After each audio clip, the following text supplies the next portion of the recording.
And I'm back. So, Tumbleweed KDE 6 upgrade. For some people, it's going just fine. For other people, like me and my laptop. So it's funny. They released 3.11 with the KDE 6 upgrade pretty much last night when I was going to bed. So I delayed going to bed long enough to just run it up.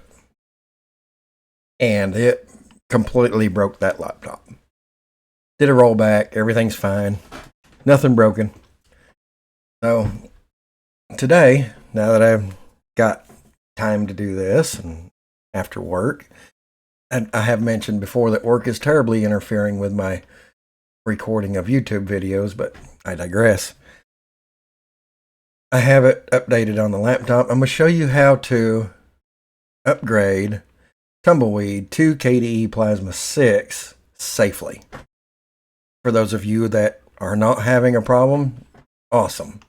For those of us that are having a problem, that's what this video is for. I'm going to show you how to do it in a safe way that will make it the optimal upgrade path available. This will work in both Wi-Fi and wired connections. I have one step that I'm going to do in the Wi-Fi. If you have a Wi-Fi connection, I have one extra step that we're going to do. If you have a wired connection, just skip that first step, go straight to the second step. If you have a Wi-Fi connection, what you're going to do is fire up console.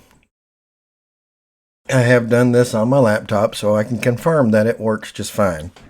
We're going to sudo zippered up --, download -only. And that's going to download all the packages that you need so that when you're updating in a TTY that you don't have Wi-Fi, it's going to just read the already downloaded packages and install it. Come on now. All right. If you are on, this is an older version of OpenSUSE, so I've got a few more updates available than you probably should have, which will help to support the fact that OpenSUSE Tumbleweed is mostly unbreakable until KDE updates and breaks it. But this will work. Confident this will work. If you are on a wired connection, skip this part and go straight into the TTY. If you're on a Wi-Fi connection, we're going to do this download only. And once it's downloaded, then we're going to log out. If you're on a wired connection too, whatever your connection is, make sure that before you go into the TTY that you have logged out of your KDE session. That's important. Closes out all of that cruft that's going to be left behind and potentially conflict. Log out. Once you're into the login screen, then we're going to switch to a TTY, and I'll show you that here just in a minute. Okay, so the download has happened. We're done with the download part. And I'll take one thing back that I said previously. If you're on a wired connection, you can do it this way too. It's optional. If you're on a wired connection, when you go into your TTY, you still have a wired connection. It'll work without doing this part. You can do this part if you want to. But now that we have that done, what we're going to do, we're going to go up here. We're going to close that out. We're going to go ahead and log out. Puts us into back into our login screen. When you get here, what you want to do is hit Control-Alt F1, and that will put you into a TTY. And this is what your TTY looks like. It says log in, so use your username and your password. You're logged in. Now run sudo zippered up.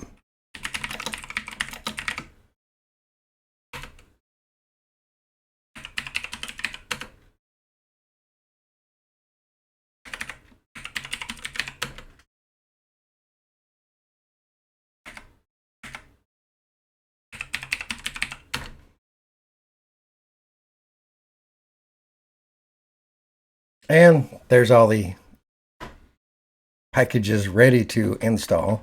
I'm going to hit yes. You see that listed all of them in cache.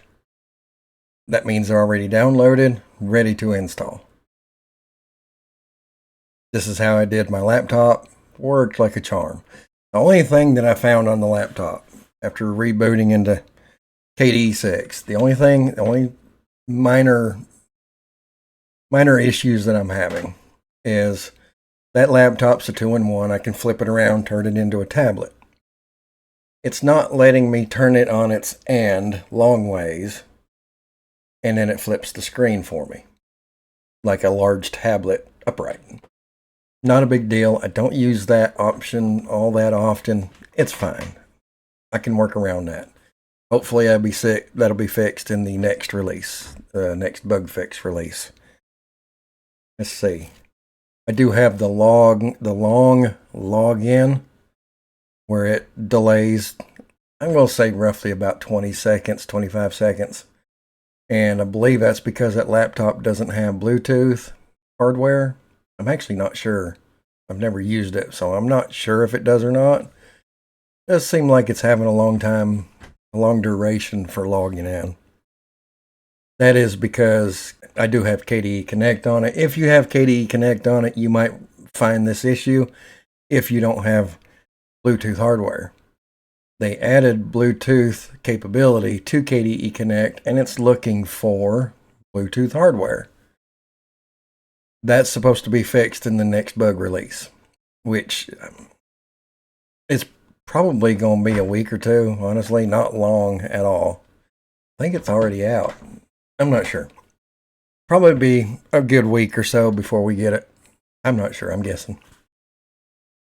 The only other minor issue I have is all of a sudden I have to double click to open files. That's not the right way to do it. And I understand that all the other systems out there do it double click. Just because everybody else does it wrong doesn't mean you have to follow suit. But again, not a big deal. There's still the setting in there for single click. I've already done that. It's all good. And most distributions, when it was single click, most distributions set it to double click anyway.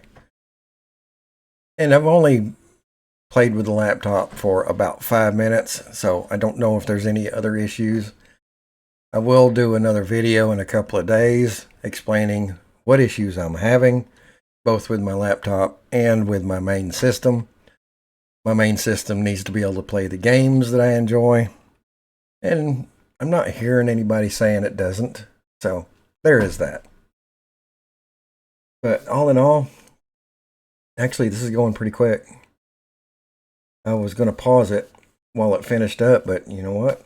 I have blabbered just about long enough to get through this. I might as well blabber a little more. I'm excited. I have not done my main system yet because I wanted to get this video up quickly as I could. So I haven't done my main system yet, but as soon as this video is uploaded, complete and uploaded, my system's next.